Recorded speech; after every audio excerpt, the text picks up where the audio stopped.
what's up, everyone? Welcome to the Writer's Realm podcast, and thanks for joining us on the epic adventure we call writing. As always, we're your hosts, Bob Adato. Holly Robilliard. And Austin Matthews. And today we're going to be talking about Preptober. But first, why don't we get to know each other? What are we working on, Holly? Yeah, so I've always had a passion for books ever since I was little. But when I went to university, I was terrified to do anything with my writing because I didn't think I would get a job after school. So I went into science and research, and in doing so, I got to keep writing, but they take all the fun stuff, all the fluff, all the excitement, all the plot twists out of it. And that's kind of, as readers, what we love the most about writing. So once I had established my career, I decided to pick up my pen and paper and I started writing. Of course, I decided to do what they advise you don't do and dove right into writing a trilogy. Thankfully, it seems to be going well, but I've also started a couple smaller projects on the side, a couple short stories, and I'm also working on something exciting for NaNo, which we will get to later. But the trilogy is kind of what's keeping my heart beating right now. And so I'm super excited to continue on with that. I'm super excited to have you guys here with me. I'm so excited to have all of our listeners here.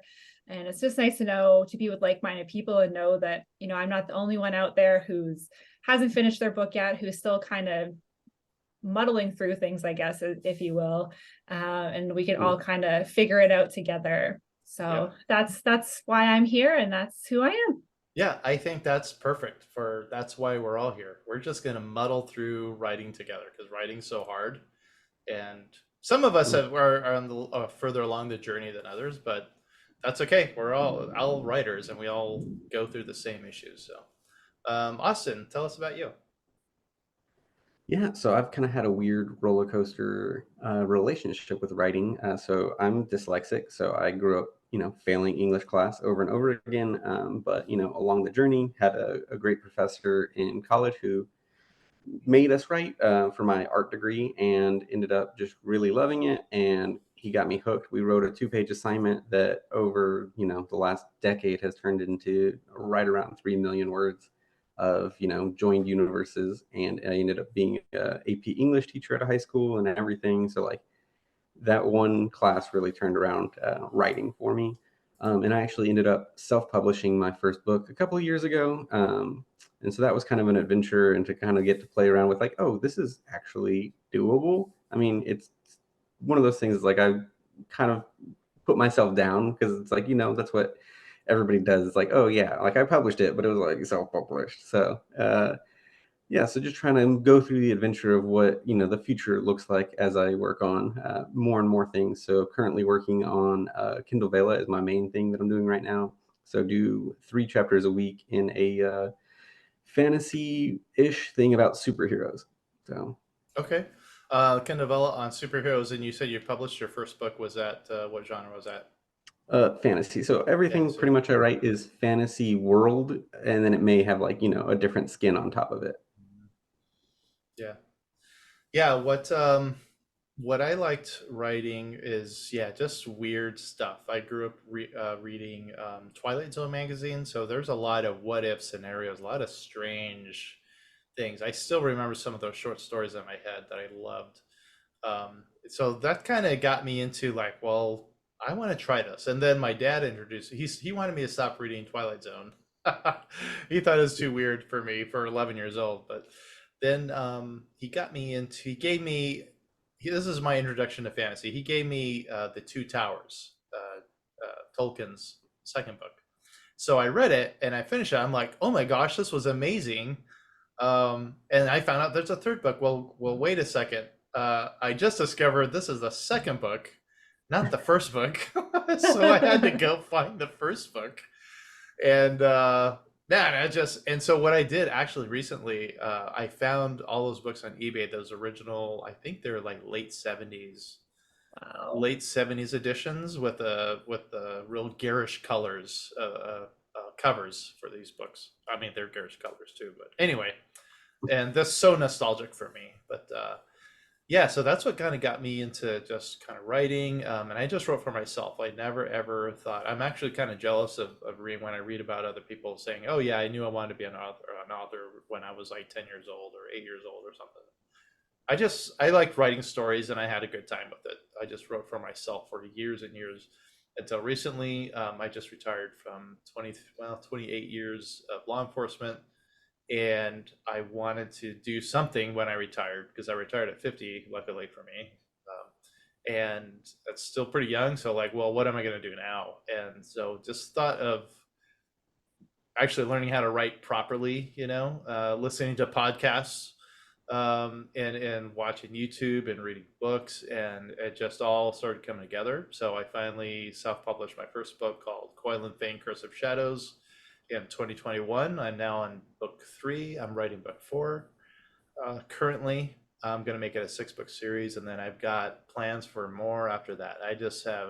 My mind has become like this creation machine that I guess, just like what you're talking about, Austin, like you wrote your first one and like you're not done, right? Like you just want to keep going. And then I think, Holly, you were kind of talking about that too. Like, yeah, you're kind of making a trilogy, but like, do you have other stories going on in your head too? Yeah, absolutely. So the trilogy right now, I'm hoping to get it out in 2024, probably late 2024. The first book is called The Blood Sky. But just going through and writing it, my brain is already starting to think about ways that I can like attach it to other things or things that happen in a book or in the book, and how they could be triggered in other places.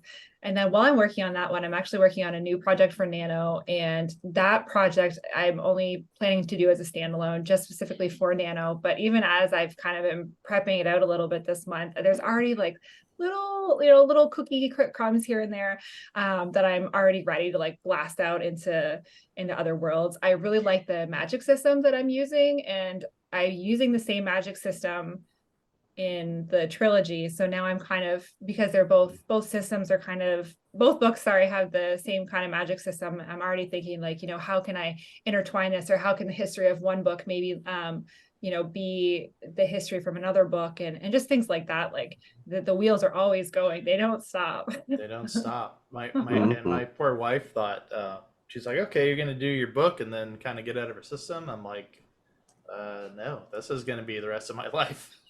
Yeah, Like I kind of feel like it's similar to tattoos. It's like you get your first one and you either never get another one, or you like get covered in tattoos. And so like writing is the same kind of thing. It's like you write your first one and you're like, I hated that experience, I'm never gonna write again. Or that could it's happen. just a lifelong thing. Yeah. Yeah, I think a lot of people tend to, at least what I see a lot of, is people saying that they've started it and then they kind of get stuck, and then they hate it, and then they think, writing's awful, I had such a bad experience with it. That's kind of the really nice thing about podcasts like this, is that people can jump on and know that they're not alone, that people do struggle, but once you can get through it and we can help you get through it, it opens up doors, and then you're going to wish that you had closed the doors and locked them, because you'll never sleep again, because you have so many ideas going through your head all the time. Like you can't drive down the street without seeing something and you're like, oh gosh, I got to remember that, I got to write about it later. Gosh, yeah. I actually based an entire book based off of a street sign I saw, and I was Really? just so happy. It was just a cool name of a street, and that was it. And I was like, I've got a whole book planned just on this. It's called the Seventh Oak, and I was like, or Seven Oaks or whatever. And I was like, cool. I built out a whole magic system and everything, and it's just like this false prophecy. Yeah, you just never stop thinking about stuff. It's so fun too, and it's so fulfilling. I find it. I was like, this was the most fulfilling thing I've ever done when I finished my book, and like, okay, this is done. This is ready to be published, and then all the scary marketing stuff came up. But it's just so wow. Like after I did that, like, oh yeah, I'm never gonna stop writing. There's way too much. There's too many stories to write. Absolutely. But yeah, so we talked about a little bit about prepping, for from NaNoWriMo. So why don't we talk about what NaNoWriMo is, Austin? Yeah, so NaNoWriMo is National Novel Writing Month, and so it takes place in November. So you have 30 days to write 50,000 words is kind of the traditional goal. So you're looking at, what is that, 1,667 words a day. And so the whole point is to get into the habit of writing daily, and just trying to like stop your editor brain for a month and just write without thinking about it, without using the backspace as much as possible. So. And you've done this before, Austin? Yeah, so I think this is my 12th one to compete in, and I've gotten through all of them in the past, with varying levels of success. So My best one I finished on the 20th of November, and then my last year actually I finished with like 12 minutes to spare before midnight. So that was a little bit Wow. nerve wracking. That's exciting. Man, you're like sweating palms or what? Sweaty palms or Yeah, what? yeah. I was at work and I was like on my phone on Google Docs, like I've got to knock out these last few words. That's the joys of having your work on Google Docs. Yeah, you can. I've sat waiting for my wife in the car or in the line, and something come up. I'm like, okay, I better write this down real quick. But yeah, so you can just add that on the go.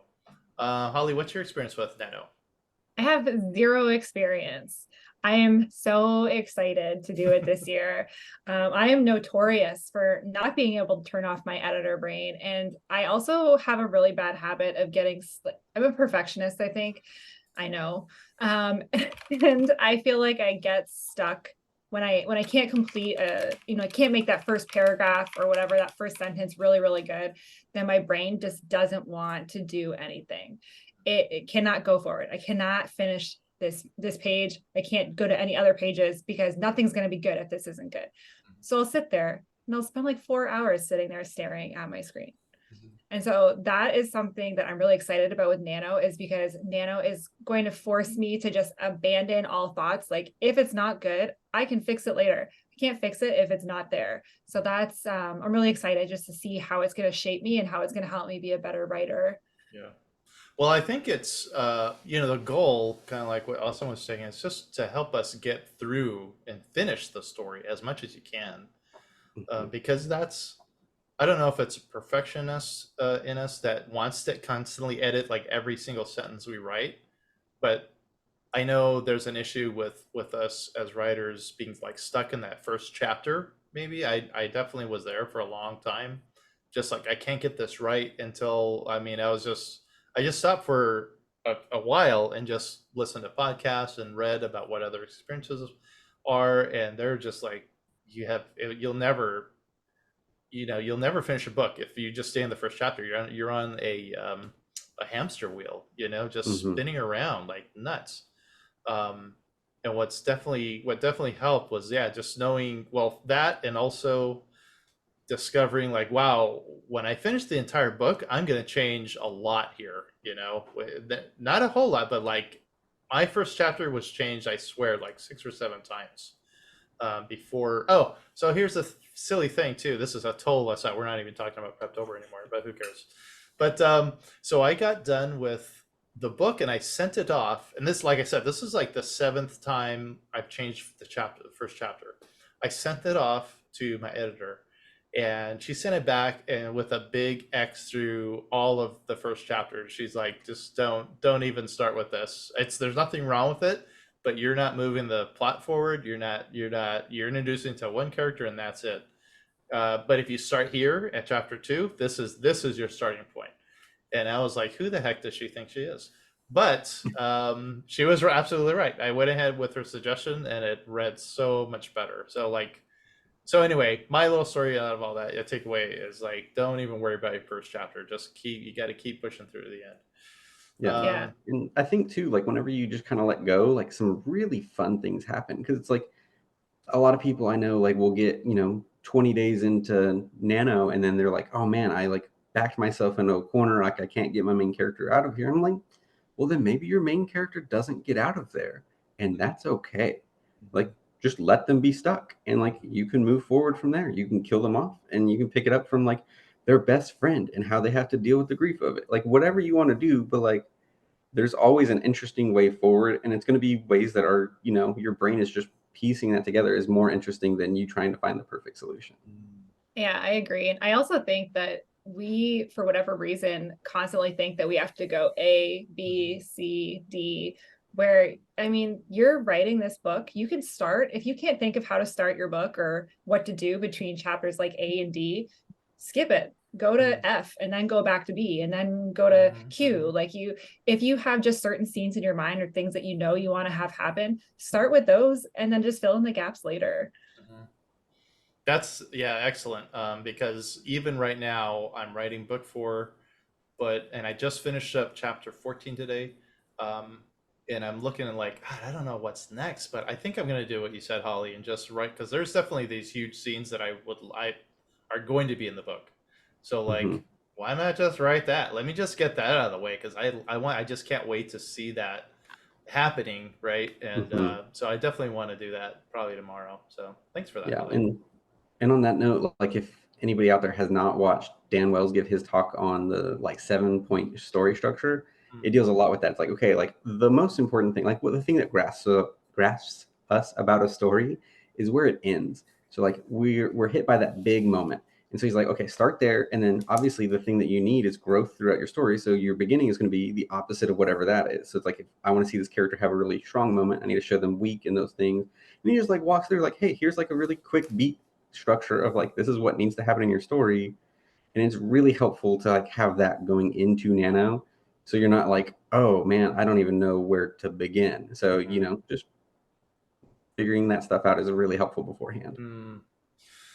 Yeah, so I have won it twice. The past, no, not last year. The previous 2 years, I won it twice. The first one was for Curse of Shadows, so that actually got published eventually. It ended up being about 76,000 words, I think.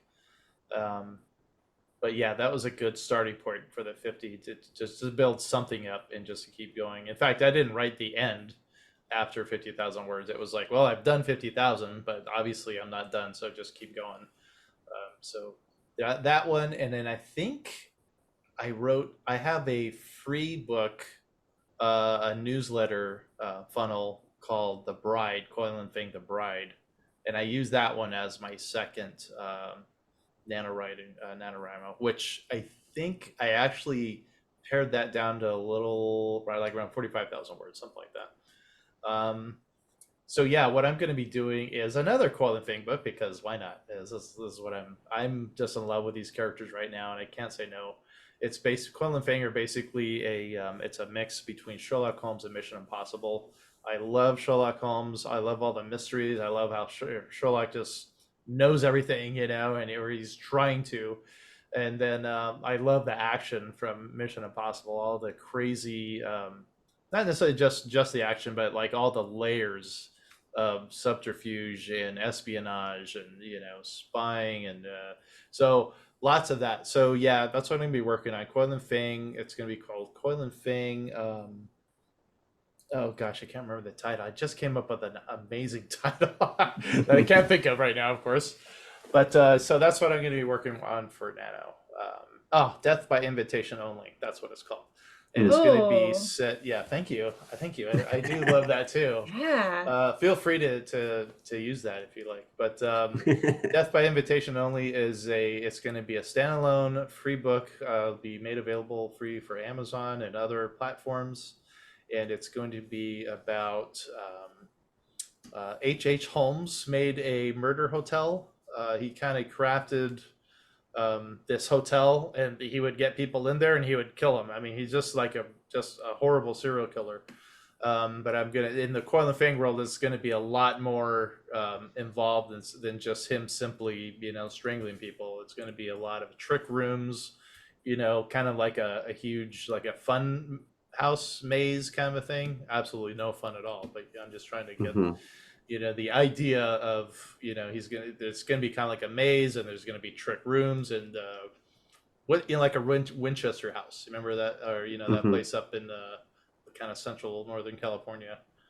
Yeah, it's Just going yeah, to take a escape room to a whole Yeah. new level. yes, that's exactly it. Escape room, because not only are people getting murdered, the guests getting killed, but there's no way out. They can't find their way out. So that's going to be a lot of fun.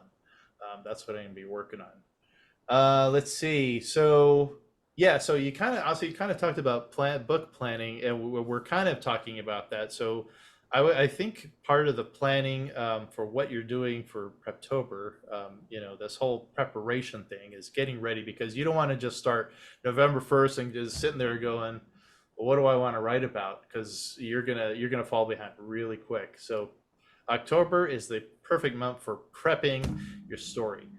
So I've come up with my title. I come up with a very general direction.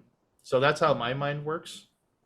I do write everything down. I wrote down the title. I wrote down the big scenes.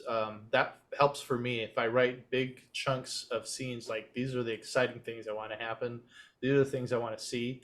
And then what I'll start doing is filling in the gaps of like how they got there, Mhm. how was Quantum Fang invited to this, who else. I already made out a character list of all the other people that are going to be invited to this. I think it's going to be a dozen. I just picked a dozen people, poor victims, and then they're one by one. They're going to start getting either killed or chopped up or disappearing, and then I need to figure out an ending and how, what happens to the antagonist, who will be.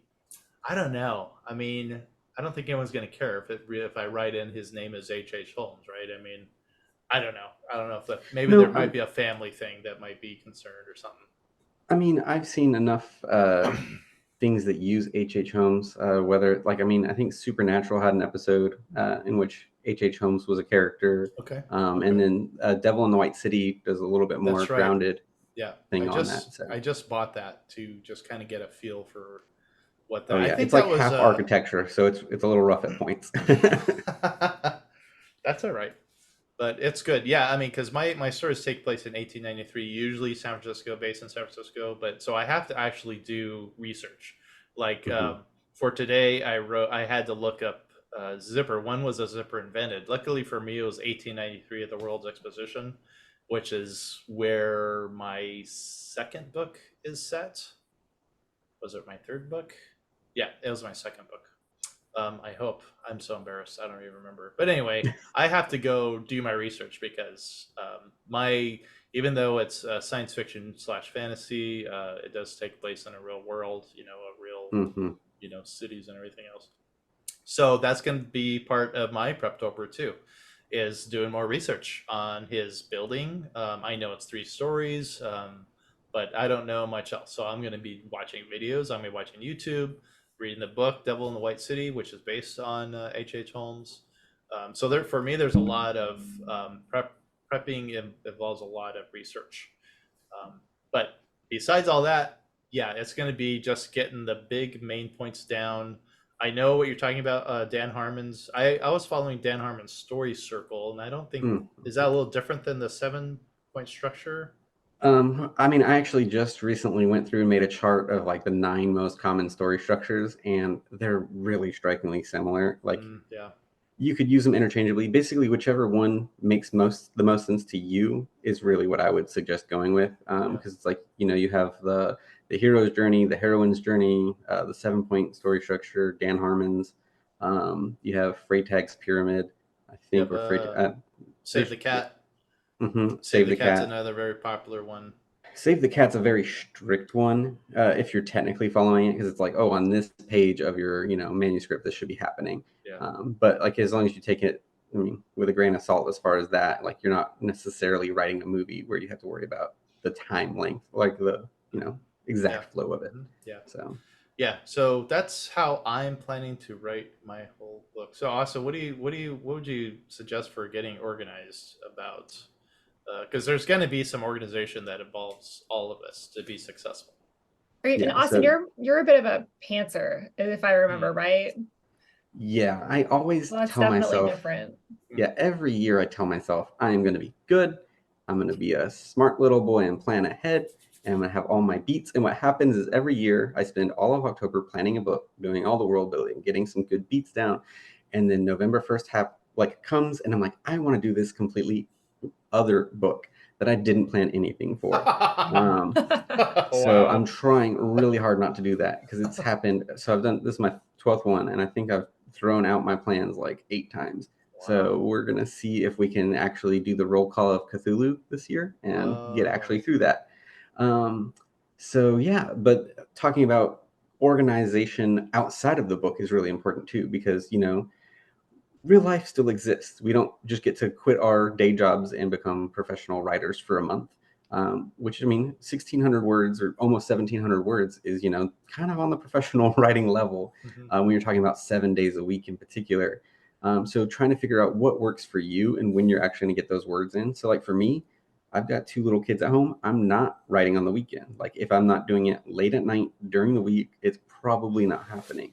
So I have to know, like, Monday through Friday, I have to write extra to make up for the words I'm not writing on the weekend. So really nailing down, this is when I have time available, and just getting in some good practices of, like I mentioned earlier, like I was on my phone doing some of it on Google Docs, like whatever lets you get an extra 5-10 minutes in throughout your day, that really is going to add up over the month. And it's going to make a huge difference. And then I also would suggest really heavy, like loading the month at the beginning so that you have a little bit of wiggle room at the end, because you're going to get stuck around 2/3 of the way through. It's going to take up a lot of time. And then also, there's a holiday at the end of the month. And so That's if you've right. got family in town or you're traveling, like there's just all sorts of chaos around that. And so you just want to, I always shoot to be done before Thanksgiving. And then if I have to work a little bit, over those couple of days, then it's like I don't have the pressure of, oh, I still have to write, almost 2,000 words a day. Hopefully it's more like 500 words a day those last couple of days.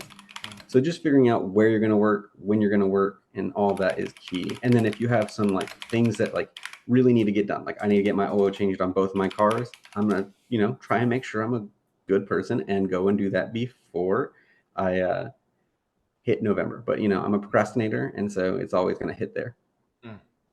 Okay. Yeah, Definitely. I think it's important to like clear your space in advance. Like if you have a certain spot where you like to write, but it's usually cluttered, or there's you have your phone out, or you have your to be read or to be written piles, which for me are currently now getting to be about the same size.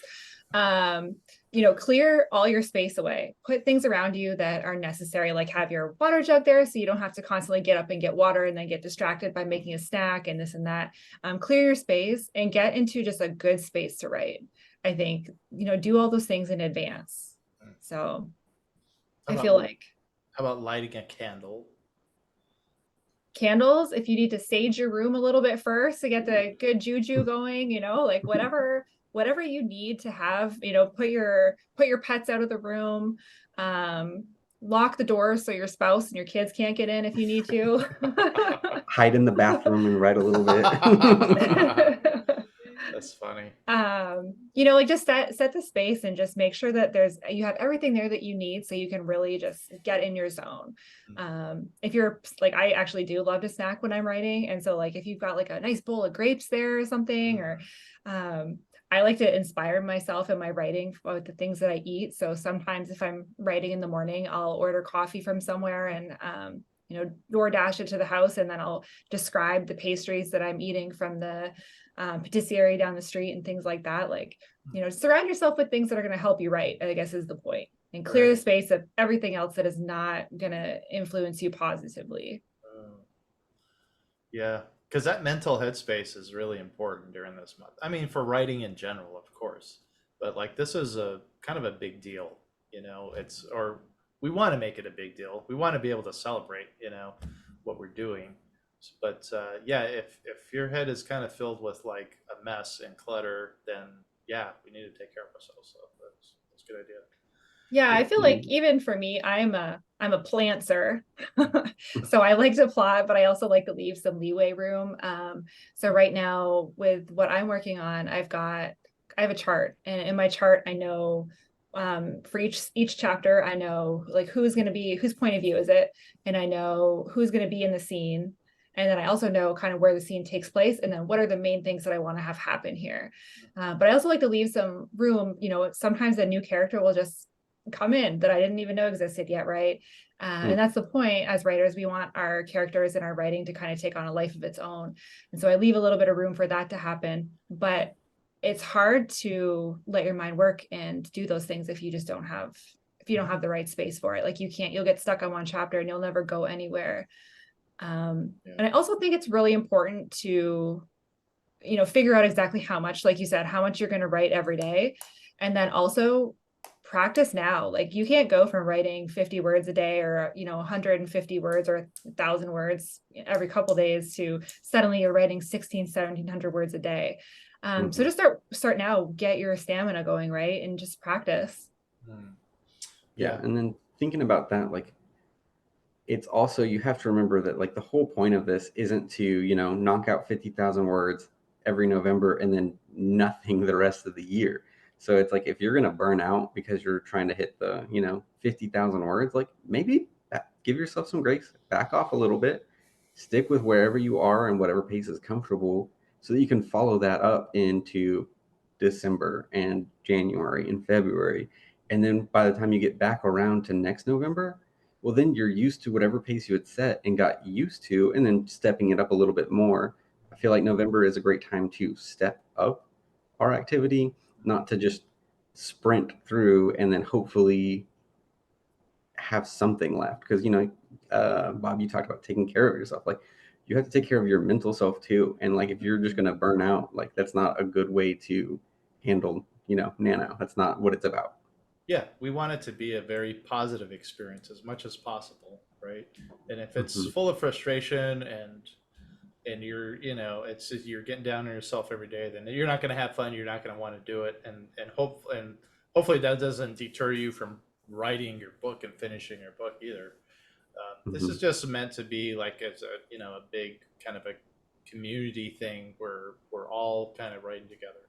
But yeah, Holly, you talked about kind of building up your stamina. I just started doing that because along with prepping for Nano, I need to finish book 4 before Nano starts. So that's my deadline now. My new deadline is October 31st for this thing. And what I've been doing is writing 2,000 words a day, trying to get this done.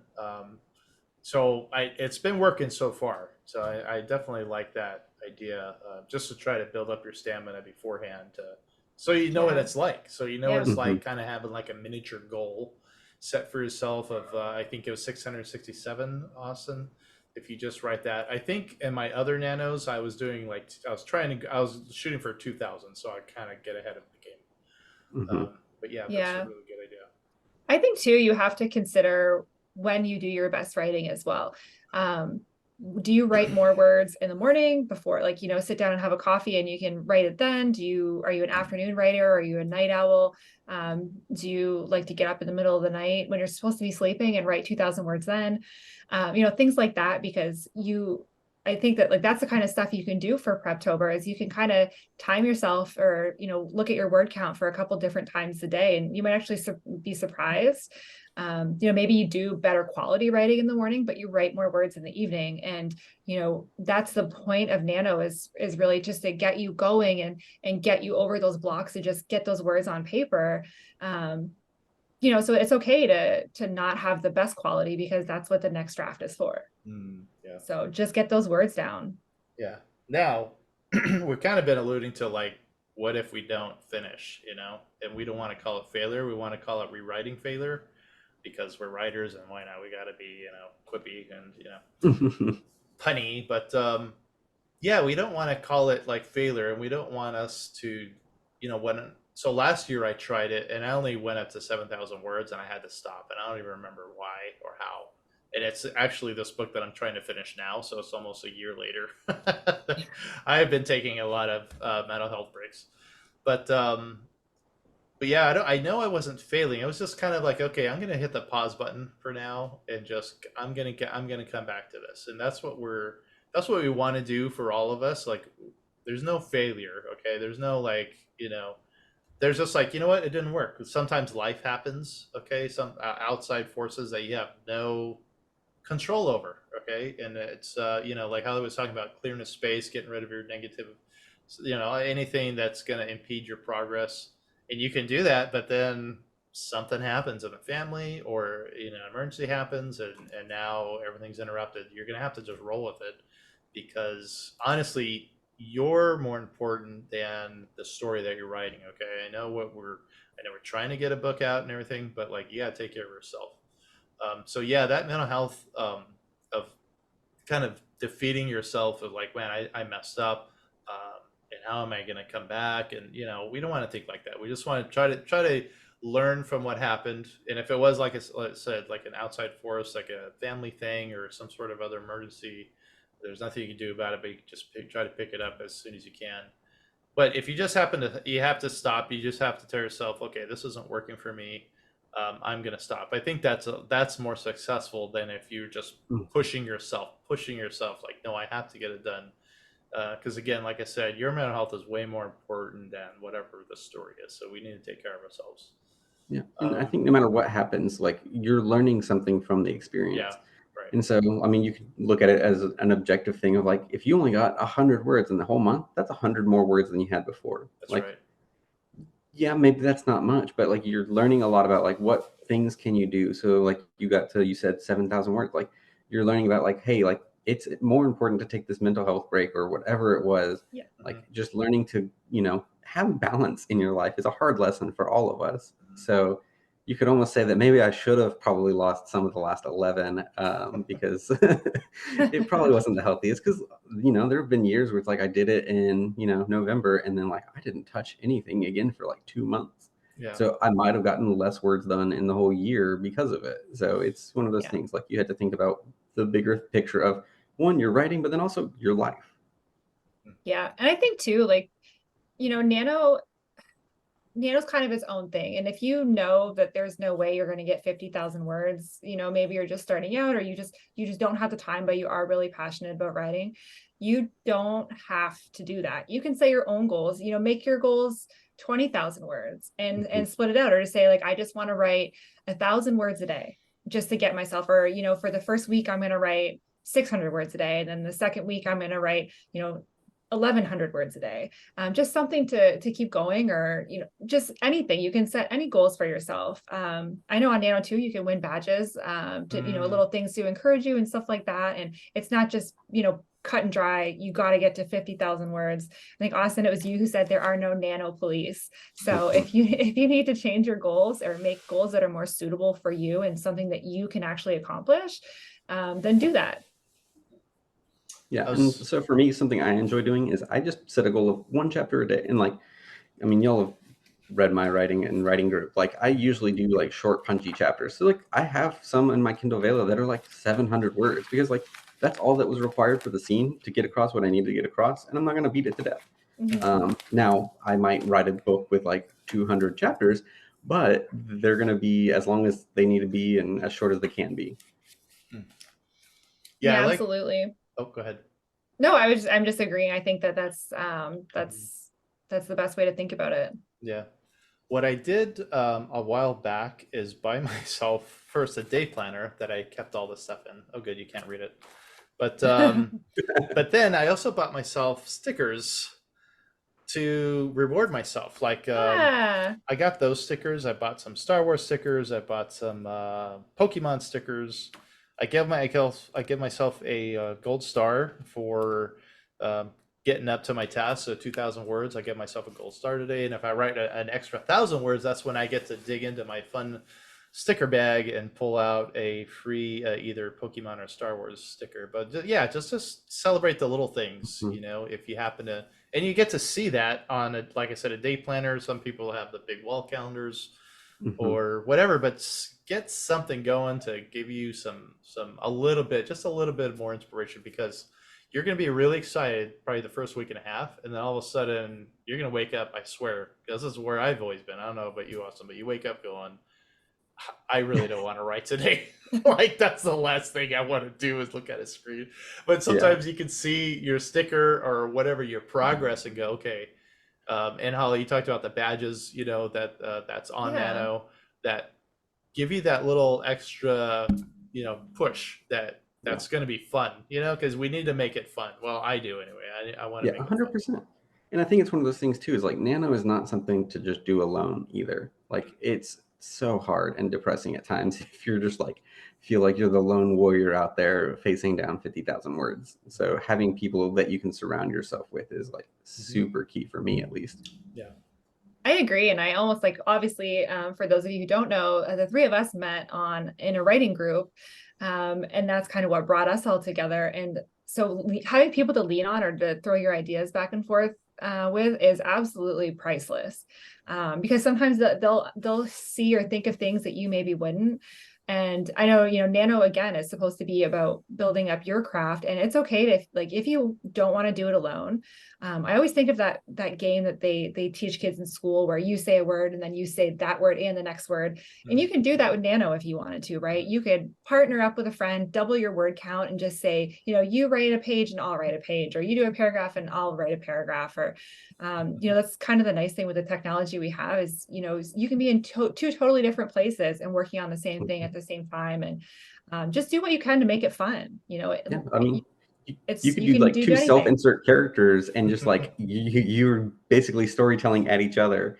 controlling the two characters. I feel like that'd be a fun thing to do one year. So Yeah, absolutely. And I mean, just this is kind of a little bit going back to what we said earlier about just, if you're stuck and things like that, if you are walking down the street and you don't have a pen and paper with you, most people have their phones with them. Try talk to text for some of your writing. You'll be amazed at how quickly that word count comes out, because at least then you're still getting your brain going, and you can add that to your Google Doc later.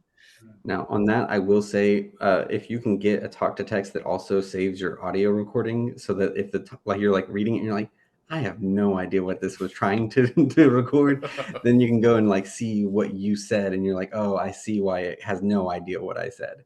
Because yeah, I did that one year. I was doing a philosophy book as my my nano, and so I was just sitting in my car driving for Uber, and I was just like talking about like ramblings basically for 50,000 words.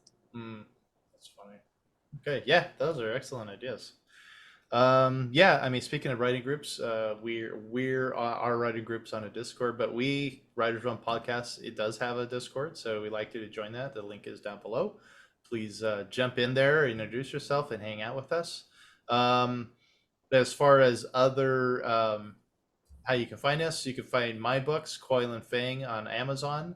I have 3 books out. I do have I'll provide the my website, coilandfang.com, which does take you to a link for the free book, The Bride. How about you, Asa? Where is your stuff? Where can we find you? Yeah, so my first book, Deviant Rain, is available on Amazon, and then I also have the Kindle Vela. It's called Brassbound, one word, and it's available just in the 3 weekly episodes there, is what they call a chapter. It's a little weird, but you get used to it. And then, on Instagram and pretty much everything else, I'm at Shaky Stories. So, yeah. Okay, yeah, I forgot about my Instagram. My Instagram is at author Robert Adauto. So I'd love to see you there. Holly, where can we find you? Yeah, absolutely. My webpage is currently in progress because it's getting put on the back burner while I work on all of these other things that I'm procrastinating with. But you can find me on Instagram at hbilliard, and I've always got fun little tidbits on there. And then, of course, our Writers Realm podcast Instagram as well. I'll be popping in there from time to time. Fun. All right, well, that's all the time we have for today. Don't forget to write and subscribe to our channels at the link below so you don't miss any of the Writers Realm content. We always love to hear from our listeners, so if you have a question or topic you want us to dive into, get in touch. And for next week's episode, we have a Halloween episode, and because it's going to be spooky, we need to talk about all the things that scare us, both scary stories and then scary things that writers think about. So please join us for that. Until then, we'll see you next time. Take care. Bye, Bye, guys. y'all.